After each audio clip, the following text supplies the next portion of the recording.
Hi dears. അപ്പോൾ നമ്മുടെ കടയിൽ നിന്നൊക്കെ വാങ്ങുന്ന കേക്ക് എങ്ങനെയാണ് തയ്യാറാക്കുന്നത് എന്ന് നോക്കിയാലോ. അതും കേക്ക് ജെല്ലും കേക്ക് മിക്സും യൂസ് ചെയ്തിട്ടാണ് ഞാനിവിടെ തയ്യാറാക്കുന്നത്. ആദ്യം തന്നെ ഞാൻ കുറച്ച് മിക്സ് എടുത്തിട്ടുണ്ട്. 1 കിലോയ്ക്കുള്ള ഒരു മിക്സാണ് കേട്ടോ ഞാൻ എടുത്തിട്ടുള്ളത്. അതിലേക്ക് കേക്ക് ജെല്ലും 4 മുട്ടയുമാണ് എടുത്തിട്ടുള്ളത്. ഇനി കുറച്ച് വെള്ളം കൂടി ചേർത്തെടുക്കണം. ഇതിലേക്ക് വാനില എസൻസും മുട്ടയും എല്ലാം ഇട്ട് കഴിഞ്ഞതിന് ശേഷം നമുക്ക് പഞ്ചസാരയൊന്നും ചേർത്തെടുക്കേണ്ട ആവശ്യമില്ല കേട്ടോ. കാരണം മിക്സ് ആയതുകൊണ്ട് അതിൽ പഞ്ചസാരയും എല്ലാം അതിൽ തന്നെ ആഡായിട്ടുണ്ട്. അപ്പോൾ നന്നായിട്ടൊന്ന് മിക്സ് ആക്കിയതിന് ശേഷം ഒന്ന് ബീറ്റ് ചെയ്തെടുക്കുക. ഒരു 2-3 സെക്കൻഡ് ബീറ്റ് ചെയ്യുമ്പോൾ തന്നെ നന്നായിട്ടൊന്ന് ബീറ്റായി കിട്ടും. എന്നിട്ട് നന്നായിട്ടൊന്ന് മിക്സ് ആക്കിയതിന് ശേഷം വീണ്ടും ഒന്നും കൂടി ബീറ്റ് ചെയ്തെടുക്കുന്നുണ്ട്. നന്നായിട്ട് ബീറ്റ് ആക്കിയതിന് ശേഷം ഞാൻ ഹാഫ് ടിന്നിൻ്റെ 2 ടിന്നുകളാണ് എടുത്ത് വെച്ചിട്ടുള്ളത്. അത് 2 ടിന്നിലായിട്ട് ഇത് ഒഴിച്ച് കൊടുക്കുക. എന്നിട്ട് നന്നായിട്ടൊന്ന് ടാപ്പ് ചെയ്തിട്ട് എടുക്കണം.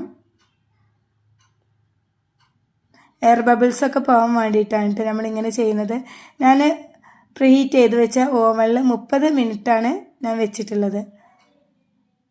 180 ഡിഗ്രി സെൽഷ്യസിൽ 30 മിനിറ്റ് വെക്കുക. 30 മിനിറ്റിന് ശേഷം ഓവൻ ഓഫായപ്പോൾ ഞാനൊന്ന് നോക്കിയതാണ് കേട്ടോ. അപ്പോൾ അതിൻ്റെ ഉള്ളൊന്നും വെന്തിട്ടില്ല. അപ്പോൾ ഞാനൊരു 5 മിനിറ്റ് കൂടി വെച്ചിട്ടുണ്ട്.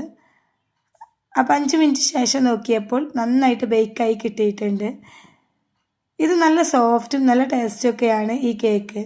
പക്ഷേ ഇതിന് നമുക്ക് ഹോം മെയ്ഡ് കേക്ക് എന്ന് പറയാൻ ഒരു പ്രസക്തി ഇല്ല കേട്ടോ. അപ്പോൾ എൻ്റെ കസ്റ്റമറിനൊക്കെ ഞാൻ ഈ ഒരു കേക്ക് വെച്ച് ചെയ്യുന്നതിലേറെ കൂടുതൽ ഇഷ്ടം മിക്സ് ഇല്ലാത്ത കേക്കാണ്. അവർക്കെല്ലാവർക്കും ഇഷ്ടം. അതുകൊണ്ട് തന്നെ ഞാൻ വീഡിയോക്ക് വേണ്ടി മാത്രമാണ് കേട്ടോ ഈ ഒരു മിക്സ് വെച്ച് ചെയ്ത് കാണിച്ച് തരുന്നത്.